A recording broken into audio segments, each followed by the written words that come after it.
नमस्कार, आप देख रहे हैं इंडिया वॉइस में आपके साथ पूजा खंडूरी। शुरुआत करेंगे बुलेटिन की बड़ी खबर के साथ। वीआईपी जिले में शुमार रायबरेली में आज 11 बजे से लेकर 18 प्लस वालों का वैक्सीनेशन शुरू हुआ।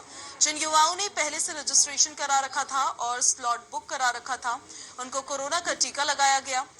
वहीं आपको बता दें कि जिले भर में हर पीएससी, सीएससी और जिला अस्पताल में वैक्सीनेशन हो रहा है।